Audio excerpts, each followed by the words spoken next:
Halo Sobat Rupiah, jumpa lagi dalam podcast Teman Ngopi, teman ngobrol dan inspiratif masa kini. Bersama aku Yashifa Yasmin yang akan menemani kalian dalam beberapa waktu ke depan.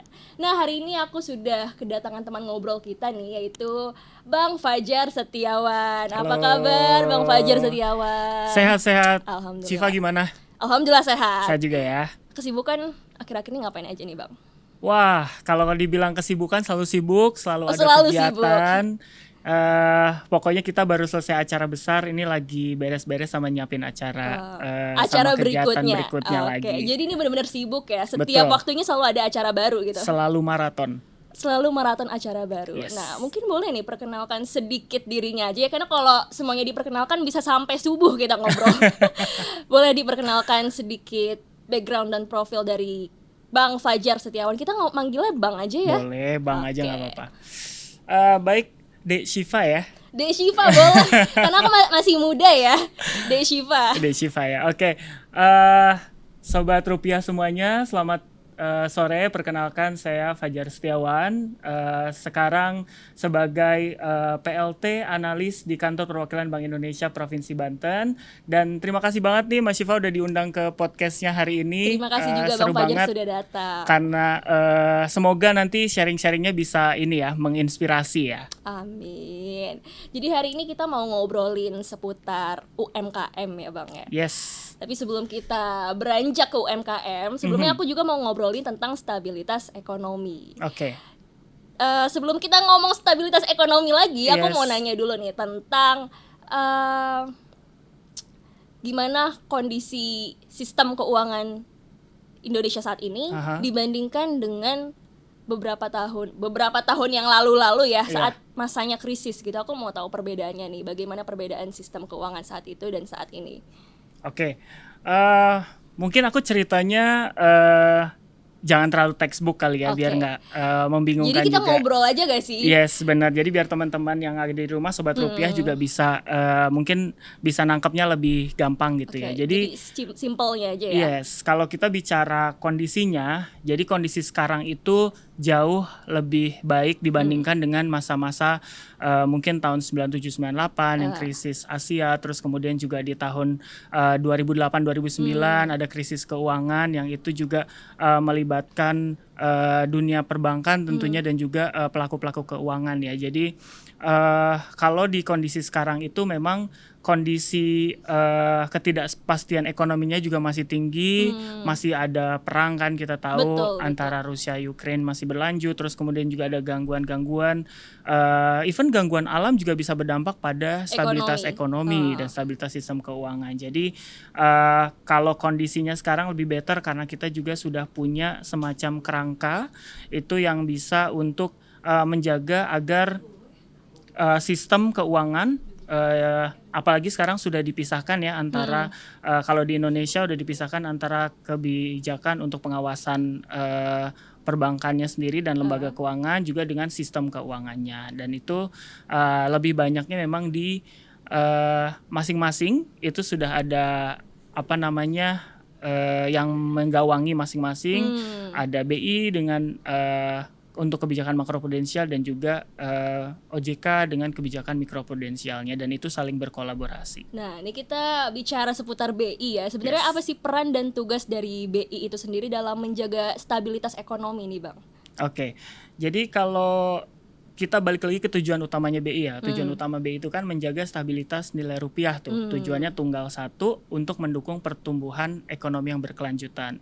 Nah, di balik itu kita punya tiga tugas utama. Yang pertama stabilitas moneter, stabilitas sistem keuangan, dan stabilitas sistem pembayaran. Menjaga kelancaran sistem pembayaran juga. Nah, karena ini nanti akan berdampak juga kepada bagaimana pelaku-pelaku usaha bisa mendapatkan kelancaran pembayaran. Kalau pembayarannya lancar, otomatis kan cash flow-nya berputar lebih cepat juga gitu. Nah, kalau dari sisi sistem keuangannya yang lebih utama itu Bank Indonesia punya satu tugas itu tadi dalam menjaga stabilitas sistem keuangan melalui kebijakan dan pengawasan makroprudensial. Nah, makroprudensial itu apa sih? Makroprudensial itu ibarat kata adalah hutan hutan itu kan terdiri dari pohon, tanaman, dan juga banyak lah ya di dalamnya. Nah, banyak ekosistem ya. Ekosistem lah. Nah, ekosistem itu yang diberikan wewenang kepada Bank Indonesia untuk dijaga supaya ekosistemnya tetap berjalan. Stabil, oke. Nah, supaya lembaga-lembaga keuangan ini tetap bisa memberikan layanan intermediasi kan, yang kita tahu perbankan atau lembaga keuangan itu kan sebetulnya menyalurkan dari pihak yang membutuhkan dana kepada Betul. pihak yang kelebihan dana dan ingin diputarkan seperti itu. Nah, ini yang kita jaga agar ekosistemnya tetap jalan, terus juga efek karena adanya keterkaitan interconnectedness antar lembaga keuangan gitu dengan baik itu dengan masyarakat secara langsung ataupun dengan antar bank, karena aktivitas antar perbankan ini kan juga ada yang bank-bank kecil misalnya dia bisa pinjam ke bank besar sebelum nanti misal bisa simpan atau pinjam di dananya di Bank Indonesia kayak gitu. Nah, ini yang kita jaga, kita pantau nih oleh Bank Indonesia, dipantau 24/7 agar bank-bank dengan risiko sistemik, kalau kita bilang ya, bank-bank yang memberikan risiko secara sistemik, dia akan berdampak kepada kondisi perekonomian, itu yang kita jaga, kita pantau, kita assess, terus juga nanti ada lembaga yang kita kerjasamakan bersama, itu namanya Komite Stabilitas Sistem Keuangan. Yang di situ ada Bank Indonesia, ada ketuanya Menteri Keuangan, terus kemudian ada OJK dan juga ada LPS, Lembaga Penjamin Simpanan. Nah, jadi disitu, tujuan komite ini untuk bisa mengakses bersama-sama, betul. Jadi pengawasan stabilitas sistem keuangan ini sebetulnya berkolaborasi dengan lembaga lain juga sesuai dengan fungsinya masing-masing. Gitu. Jadi bukan hanya BI saja tapi kolaborasi ya. Yes, betul. Dan masing-masing ada job desk-nya gitu. Betul. Oke. Nah, aku langsung beranjak, kita ngobrolin tentang UMKM nih. Boleh. Di daerah-daerah gitu ya. Sebenarnya apa sih peran dan fungsi dari UMKM ini bagi daerah gitu, Bang? Oh, oke. Kalau kita bicara UMKM, dia tuh ibaratnya tulang punggung.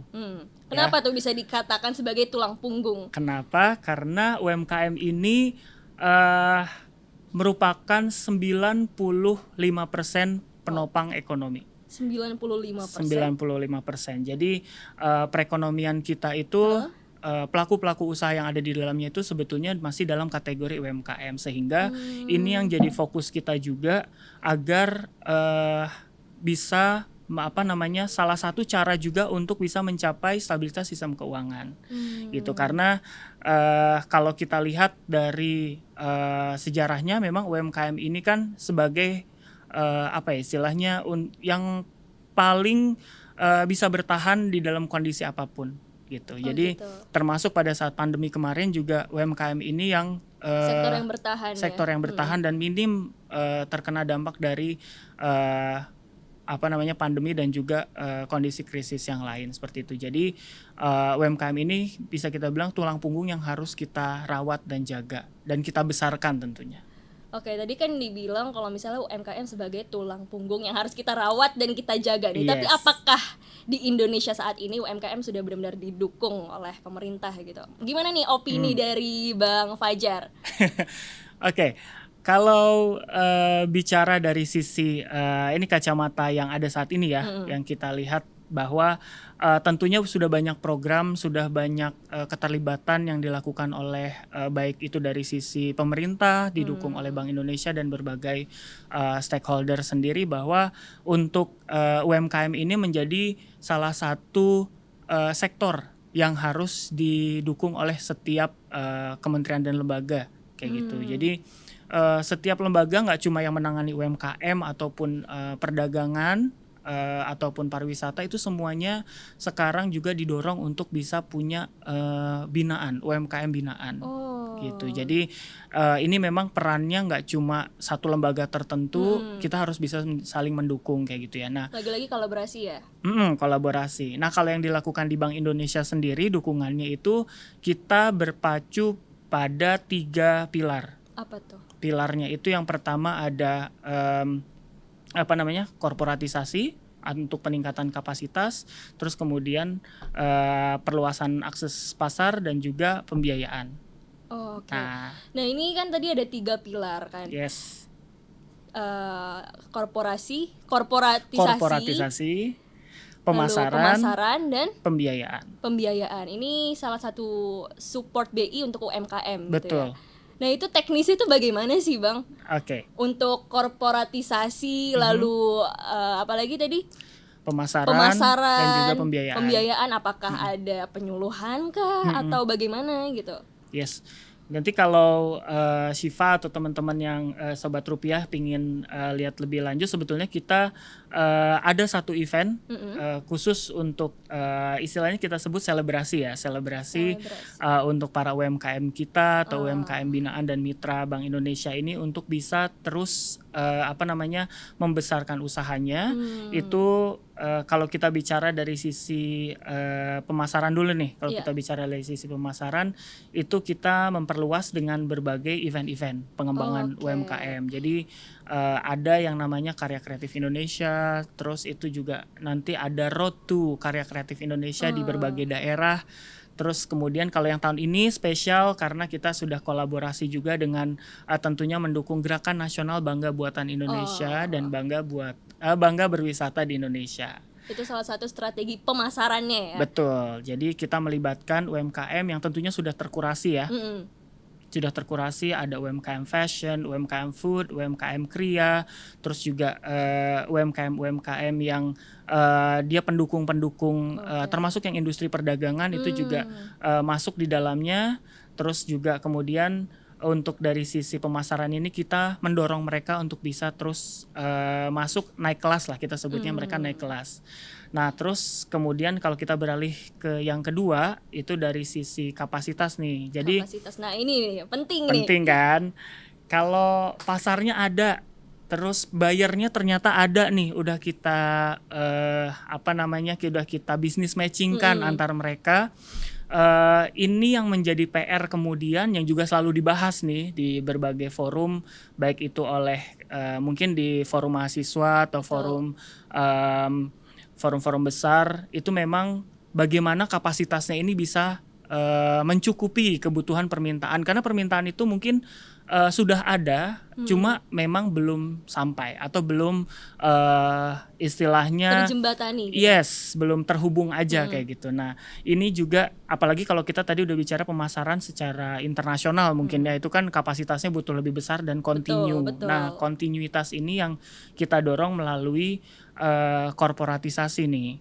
Jadi kapasitasnya kita besarkan, juga mereka kita hubungkan antar satu sama lain secara hulu dan hilir. Gitu. Jadi ini UMKM misalnya satu tema ya, UMKM pangan misalnya, dia memproduksi satu pangan di hilir makan olahan. Nah ini kita dorong nih dari sisi hulunya, ini siapa yang bisa produksi, misalnya produksi snack misalnya atau keripik misalnya. Keripik talas kan beneng misalnya. Iya. Talas beneng kan daunnya Bu yang dipakai Bu. Masa sih emang buahnya nggak bisa ya? Buahnya bisa sih, cuma yang common kan daunnya ya. Gitu. Ya bisa lah. Oke, kita bicara keripik lah ya, kita bicara keripik. Nah, ini produsen dari hulunya yang mau nanam nih siapa, petani mana, kayak gitu. Petaninya kita siapkan, terus kemudian kita bantu tuh alat-alatnya, terus kemudian juga alat-alat, terus kemudian sarana-sarana, pokoknya agar modal gimana? Modal nanti kita bicara lagi, udah pilar yang lain ya. Itu kita bantu, kita sebutnya bantuan teknis gitu. Nah, terus nanti kalau yang ada sarana produksi pertanian itu nanti melalui mekanisme program sosial Bank Indonesia juga ada. Terus kita juga tetap kolaborasi dengan stakeholders BI kayak gitu. Jadi dari mulai produksi di lahan on farm gitu ya, lalu produksi sampai diolah, nah, sampai jadi barang produk gitu. Jadi korporatisasi ini lebih kepada menghubungkan tadi yang misalnya petaninya aja nih punya produknya apa tadi, misalnya talas atau misalkan singkong tadi ya. Terus kita ada juga nih binaan yang cabe misalnya. Nah ini kan kita bikin keripik pedas nih ceritanya nih ya kan. Nah ini kita ketemuin di satu pengusaha yang dia memang produsen itu. Jadi dia bisa ngambil supplier, jadi supplier tetap. di pengusaha makanan olahan, terus kemudian dia bisa pemasaran kayak gitu. Nah, yang seperti ini yang sedang banyak kita galakan saat ini. Jadi karena kan kepastian yang dibutuhkan oleh industri hilir itu kan kepastian pasokan gitu-gitu kan. Nah, kalau pasokannya pasti, pasokannya terus ada, otomatis bisnisnya juga bisa terus jalan, akhirnya bisa memenuhi permintaan yang besar tadi kayak gitu. Dan itu berlaku untuk banyak produksi sebetulnya, nggak cuma makanan aja. Jadi itu salah satu bentuk supaya bisnis ini tetap kontinu gitu ya? Yes. Korporatisasi, termasuk juga perusahaan-perusahaan besar ya. Terus tadi setelah pemasaran, korporatisasi, yes. Satu lagi? Pembiayaan. Nah ini tadi nih, gimana nih pembiayaannya nih? Ini yang paling jadi apa ya? Istilahnya bukan momok tapi memang dibutuhkan oleh semua orang. Siapa sih yang nggak butuh duit ya kan? Betul. Justru orang kalau mau mulai bisnis pasti yang pertama kali dipikirin modalnya gimana ya gitu. Padahal kalau kita bicara modal itu kan nggak cuma modal material ya, uang atau apapun. Jadi modal itu sebetulnya idea juga modal. Betul. Yang penting bisa kreatif, terus kemudian juga kita bisa menjual ide-ide itu kepada para investor, pemilik dana, investor kayak gitu kan. Terbukti dari banyak perusahaan-perusahaan yang terutama IT ya yang kayak gitu-gitu juga. Nah, kalau misalkan terkait dengan UMKM kita ini masalah karena tidak memiliki pencatatan yang baik, otomatis lembaga keuangan ini kan butuh dasar untuk bisa menyalurkan dana, dan juga dia sangat berhati-hati dalam menyalurkan dananya, apakah ini akan dapat dipercaya atau enggak, karena finance kan tentunya bisnis kepercayaan juga ya. Nah, kalau kita bicara soal kepercayaan, terus tadi soal dana, kehati-hatian, ini yang tentunya jadi penting juga agar UMKM ini mengerti bahwa harus ada pencatatan yang rapih dan baik nih. Jadi ketahuan cash flow-nya jelas setiap bulan, tidak tercampur dengan keuangan pribadi, keuangan keluarga kan kadang biasanya kayak gitu, putar dulu deh buat dipakai ini, dipakai A, B, C, D.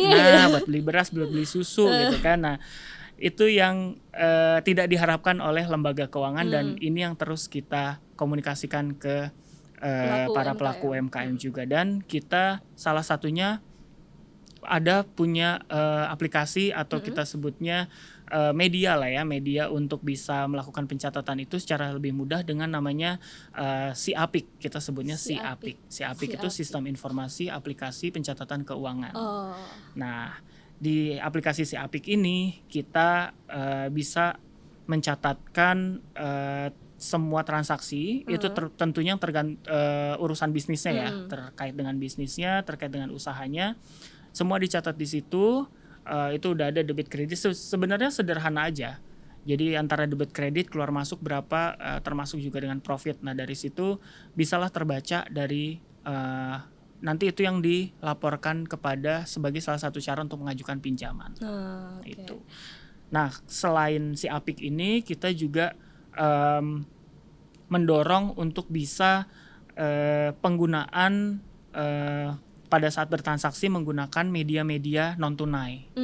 Jadi daripada nyatet manual lagi kan, keluar masuk berapa, kita langsung aja pakai transaksi non tunai. Jadi ada sistem gitu ya. Yes, otomatis sudah tercatat, udah ada, even itu kan masuk ke rekening koran kan. Kalau di bank atau fintech yang digunakan kayak gitu kan, itu bisa langsung tercatat. Nah, kita juga terus mendorong penggunaan KRIS. Kita punya target tahun ini secara nasional dari Bank Indonesia 15 juta pengguna baru KRIS. Otomatis 15 juta targetnya. Dan itu insya Allah tercapai tahun ini. Dan juga kita lihat bahwa dengan adanya pengguna baru yang kita targetkan ini, otomatis akan mempermudah atau memberikan tidak usah ragu-ragu lagi untuk menggunakan KRIS seperti itu untuk teman-teman pelaku UMKM. Dan sekarang juga untuk UMKM kategori tertentu itu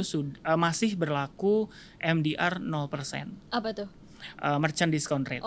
Jadi teman-teman UMKM dengan batas minimal tertentu ininya transaksinya itu masih bisa mendapatkan fasilitas itu. Nah, kemudian untuk yang UMKM kategori mikro juga ini masih itu tadi terutama untuk yang mikro ya yang 0% itu, terus settlement-nya juga sekarang atau dananya bisa diterima H+0. Jadi di hari yang sama itu bisa diterima gitu. Tapi kalau ngedengar penjelasan Bang Fajar tadi ya, mulai dari banyak aplikasi, lalu penggunaan kris dan segala macam untuk sebuah UMKM, dan kebanyakan orang yang membangun UMKM tuh apakah kebanyakan umur-umur 30 tahun ke atas atau berapa sih Bang? Oh, kalau kita lihat komposisinya ya. Iya. Kalau komposisinya sekarang memang banyaknya itu di usia-usia middle. Ibu-ibu ya? Middle oh, ya, middle, ibu-ibu. Iya kan? Yang separuh baya Nah, gitu kan. ini kan kita udah beralih ke sistem digital kan? Pasti banyak banget kendalanya. Yes. Apalagi ya mungkin kalau misalnya pelaku UMKM kebanyakan ya belasan tahun atau 20 tahunan, oke lah. Yes. Ini sistem digital ini bisa diterima dengan mudah gitu kan. Tapi kalau misalnya kita tilik lagi nih, melihat pelaku UMKM sekarang kebanyakan middle age gitu kan, umur-umur ya ibu-ibu gitu ya. Pasti banyak kendalanya kan. Nah, itu bisa diceritakan nggak bagaimana sih kendala-kendala dalam mendorong UMKM ini gitu? Oke. Sebetulnya memang pelaku UMKM kita di Indonesia itu 80% adalah bu ibu, perempuan gitu ya. Karena mungkin ibu-ibu juga sangat perhitungan ya kan kalau dalam pencatatan, terus kemudian juga transaksi keluarganya juga sangat detail kayak gitu ya. Nah, dan memang pelakunya adalah mostly ibu-ibu. Nah, dengan keuletan para ibu-ibu ini sebetulnya nggak terlalu sulit sih untuk mengajarkan mereka, karena justru mereka yang semangat nih, kadang-kadang kita yang kewalahan juga gitu. Mereka tuh justru banyak tanya. Berarti kita nggak boleh meremehkan the power ibu-ibu nih ya? Jangan dong, jangan the power of emak-emak tuh bahaya banget. Nggak cuma di jalan, kalau urusan UMKM mereka juga udah power banget ya. Karena mereka juga suka cari ini nggak bisa satu, nggak berhenti di situ, mereka akan cari jalan lain. Nah, itu memang yang kita suka juga dari keuletan mereka betul, dan mereka nggak itu tadi nggak, kalau nggak bisa di satu mereka akan cari jalan alternatif lain gitu. Nah, itu yang mungkin bukan kendala, tapi justru itu menjadi satu nilai tambah kali ya, nilai plus buat kemajuan UMKM juga kayak gitu. Kalau terkait dengan teknologi, tentu kalau kita bicara usia itu memang pasti ada tantangannya lah, terutama kalau yang udah usianya 50 ke atas. Mungkin ya. Tapi kalau misalkan masih paruh baya masih bisa lah kita ajarin, apalagi tadi yang simple kayak nanti ngeceknya lewat aplikasi seperti ini, terus kemudian sistemnya, terus kemudian juga prosesnya. Yang penting mereka dibantu sih, didampingi, ada pendamping, ada penyuluh, betul, harus ada. Jadi setiap kita kasih bantuan itu juga harus ada pendampingannya, nggak cuma 1 bulan atau 3 bulan, tapi kalau bisa secara kontinu. Dan itu kita usahakan agar bisa juga dari orang-orang sekitar. Jadi yang misalnya udah jago gitu ya di grupnya itu atau di kelompoknya, itu yang kita pegang, biasanya kita jadikan PIC. Selain tadi ada pendamping yang memang dari eksternal kayak gitu. Nah, itu kalau memang udah apalagi vokal nih ya orangnya ya, yang rame gitu di grup itu, nah udahlah gampang itu ngajarin yang lain. Paling kalau nggak bisa nanti pun akan dibantu sama dia. Jadi sistemnya tetap ada saling gotong membantu royongnya, ya, gotong royong, betul. Jadi bukan yang masing-masing ya. Karena nggak bisa juga kan, itu tadi kita mau semua ini jalannya saling membantu, naik kelas, bisa selain digital juga kayak gitu. Lalu apa aja nih hambatan-hambatannya nih Bang? Hambatan dalam mendorong UMKM ini gitu. UMKM, ya. Kalau kita lihat, kalau dari sisi UMKM itu tadi ya, yang kita address 3 besaran tadi yang udah kita bahas di awal. Tentunya kalau dari sisi sosial memang pasti ada di daerah yang lebih dulu mendapatkan teknologi itu akan berbeda dengan daerah yang mungkin terpencil masih gitu ya. Terpencil. Tentu itu juga yang memang masih menjadi PR. Tapi di balik itu juga ada selalu ada orang-orang yang Semangat. keren gitu di daerah terpencil tuh nggak selalu bukan jelek ya, orang-orang yang tertinggal iya, gitu, nggak yang tertinggal, nggak punya semangat gitu. dan masih ada mereka-mereka yang memang semangat juga untuk bisa berusaha, berupaya kayak gitu untuk merubah nasibnya gitu agar lebih baik ya. Dan mereka memang mau belajar kayak gitu kan, itu yang kita cari ya. sih. Memang itu paling dari sisi itu makanya kita ajarinya pelan-pelan banget kalau dari yang ini. Kalau kita kadang menggunakan skema yang tadi gotong royong itu juga supaya kalau di masyarakat kan hal-hal seperti itu juga masih kental ya. Jadi kita pakai cara itu juga untuk pendekatan salah satunya kepada untuk mendorong UMKM ini kayak gitu. Jadi ya salah satu caranya itu tadi gotong royong ya Bang ya. Betul. Untuk mengatasi hambatan-hambatan yang ada gitu. Yes. Tapi sejauh ini udah berapa mitra sih Bang? Mitra UMKM yang dirangkul oleh BI ini? Kalau yang tercatat sampai tahun ini di BI Banten itu di sistem kita ada 45 di Banten. 45 UMKM itu yang memang aktif memang berdasarkan sudah berdasarkan hasil kurasi juga. Tapi setiap tahun kita juga melaksanakan ada kurasi baru gitu. Okay. Jadi setiap tahun at least ada 100 UMKM setiap tahun yang itu jadi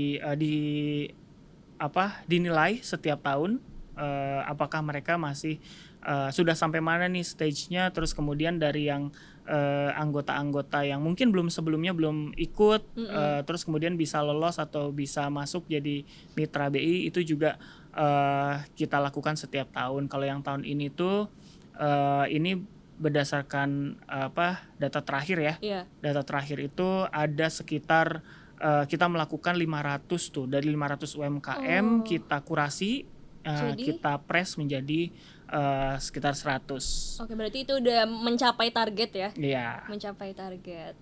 Oke, tapi ada gak sih Bang program strategis dari BI itu sendiri untuk mendorong UMKM gitu? Kalau dari sisi kerangka tadi ya, yang 3 pilar itu kita memang ada beberapa program lain yang itu juga memang jadi program kita. Tentunya ada yang namanya bantuan teknis, itu kan yang paling penting tadi ada pendampingan. Betul. Terus kemudian juga ada pelatihan yang dilakukan. Terus kalau program yang lain tentunya ada replikasi nih. Misalnya kita bicara klaster binaan, karena salah satu. Apa tuh klaster binaan? Nah, klaster binaan ini UMKM juga, tapi dia bentuknya adalah UMKM yang di bidang khusus terkait dengan pangan, misalnya. Jadi kita punya klaster ketahanan pangan. Pangan. Kan salah satu tugas BI tadi menjaga stabilitas nilai rupiah. Nah, salah satunya itu dicerminkan dari level inflasi. Nah, inflasi kalau kita bilang gampangnya inflasi itu kenaikan harga lah ya. Nah, kan faktor pendorongnya ini ada pangan salah satunya, terutama kayak cabai, beras, bawang, terus ya sembako lah. Sembako itu kita sesuaikan nih. Nah, di Banten ini kita ada klaster beras, klaster cabai, klaster bawang, seperti itu. Itu yang jadi utamanya. Terus ada klaster perikanan juga kayak gitu. Nah, dari klaster-klaster ini kita replikasi dari best practice atau istilahnya kita ambil key success orang itu apa sih. Nah, kita replikasi di sini. Nah, itu yang kayak misalnya kita pakai varietas padi terbaik gitu. Terus kemudian juga varietas cabai. Terus juga ada setelah replikasi itu kita juga ada kerjasama onboarding. Onboarding itu tadi untuk mendorong teman-teman UMKM supaya bisa mengakses platform-platform digital untuk memperluas pemasaran. Jadi mereka onboarding ke platform-platform digital itu, Terus kemudian juga tadi tentunya ada si Apik yang Siap. rutin, terus kemudian juga pelatihan sekaligus karena kita ada semacam pelaporan-pelaporan perkembangan ya kan, kita sekaligus berikan edukasi literasi keuangan juga. Betul, penting kepada ya kan, inklusi keuangan ke teman-teman ini bahwa untuk mengatur keuangan juga itu penting, bagaimana mereka bisa mengatur itu. Terus kemudian juga selain itu juga ada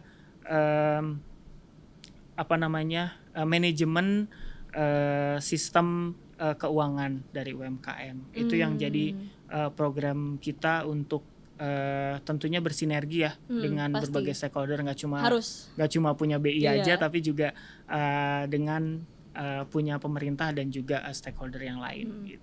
Tapi dari berbagai macam program yang dicanangkan BI ini Bang, sebenarnya key suksesnya tuh apa dari berbagai macam program ini? Key suksesnya tentunya semangat.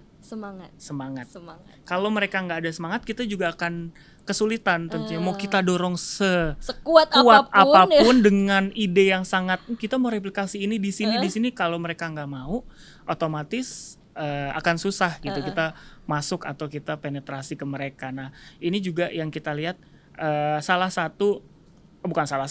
most of UMKM binaan BI itu yang semangat itulah, yang punya semangat itu yang akhirnya bisa cepat berprogres dan mereka juga bisa masuk ke kurasi-kurasi. Terus tadi juga salah satunya ke program kita Karya Kreatif Indonesia yang diawali dari Karya Kreatif Banten. Itu juga UMKM yang memang udah lebih terbuka. Terus kemudian juga mereka semangat juga untuk mengikuti setiap proses, karena kan ya walaupun namanya program sosial tapi tetap harus ada kehati-hatian di situ ya. Kami juga memiliki ada sistem yang harus diikuti gitu. Jadi yang mereka yang bisa ngikutin inilah yang berprogres dengan cepat, sehingga mereka juga bisa dapat akses yang lebih luas memang kayak gitu. Nah itu tadi key success-nya itu semangat. Oke, kita pertanyaan terakhir nih Bang. Apa tuh? Udah mau habis nih. Iya, kita udah di penghujung waktu nih. Aduh. Nanti kalau ngobrol terus sampai subuh bisa-bisa. Okay. Aku mau nanya nih, menurut Abang beberapa tahun, 5 tahun atau 10 tahun yang akan datang, kira-kira nih UMKM di Indonesia khususnya di Banten ya, bakal kayak gimana nih? Ya, kalau tadi kita lihat dengan kondisi ideal ya, kondisi idealnya mereka semua semangat, terus kemudian mereka juga bisa disiplin terkait dengan dari semua ketentuan, terus kemudian juga untuk mendapatkan permodalan, akses pasar dan lain-lain.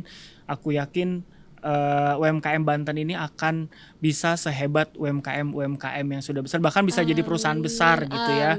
Karena tadi sudah mereka terbuka untuk korporatisasi, mereka mau bergabung dengan usaha-usaha yang lebih besar, otomatis nggak cuma terbatas pada pasar domestik, tentunya juga untuk bisa memenuhi pasar internasional. Karena sekarang tuh pasar sangat terbuka, apalagi pasar-pasar yang internasional yang kayak belum kita tahu kan. Selama ini kita tahu Amerika, Eropa, Jepang misalnya. Tapi ternyata sebenarnya pasar di luar itu masih banyak kayak yang belum kita garap. Ada EU, ada Afrika. Afrika juga termasuk ya? Ada Afrika, ada bukan EU tadi aku sebut. Arab Saudi. UAE sorry. Kok jadi EU? Ya, UAE, Uni Arab Emirates, Uni Arab Emirates, Afrika, terus kemudian juga daerah Asia itu sebetulnya belum tergarap semua juga. Nah, ini pasar-pasar Asia Timur betul, dan memang kan mereka sebetulnya seleranya tuh sama kayak kita dan suka rempah-rempah juga dan suka barang yang affordable, nggak terlalu mahal ya kan. Nah, kalau kita bisa memasarkan yang deket sini aja, otomatis kan biayanya harusnya bisa jadi lebih murah dong. Otomatis bisa bersaing lah dengan barang di negara-negara tersebut. Nah, ini yang terus kita dorong ke mereka, ke teman-teman pelaku UMKM juga supaya terbuka terkait dengan hal ini. Otomatis kalau pasarnya semakin besar juga memberikan jaminan kepada betul. teman-teman lembaga keuangan untuk bisa menyalurkan pembiayaan secara lebih baik dan juga tentunya rate-nya lebih bagus gitu. Oke, nah karena kita sudah di penghujung waktu nih Sobat Rupiah. Jadi sebelumnya aku mau minta Bang Fajar ini untuk closing statement dulu deh untuk Sobat Rupiah di rumah. Oke, Sobat Rupiah semua, tentunya terima kasih Desiva juga udah mengundang aku ke sini, sudah bisa berbagi sharing apa yang dilakukan di Bank Indonesia, terutama Bank Indonesia Banten untuk bisa mendorong teman-teman UMKM, dan tadi sharing di awal terkait dengan stabilitas sistem keuangan ya. Tentunya yang namanya fungsi intermediasi atau penyaluran atau perputaran uang itu sangat dipengaruhi oleh kondisi ekonomi. Nah, untuk menjaga itu otomatis kita semua harus bergotong royong untuk bisa menjalankan sistem ini dengan baik. Terus kemudian juga kita dorong UMKM kita beli produk-produk UMKM kita sendiri. Jangan cuma sekali dua kali, tapi harus lebih sering. Bisa kita datang ke event-event, tentunya juga ini untuk mendorong usaha dari teman-teman kita sendiri, dari kita untuk kita. Bangga buatan Indonesia, bangga berwisata di Indonesia. Itu aja. Dan semangat Juga, harus semangat. Nah itu dia bincang-bincang kita sore hari ini dalam podcast Teman Ngopi. Saya Syifa Yasmin pamit undur diri dan sampai jumpa. Yeay.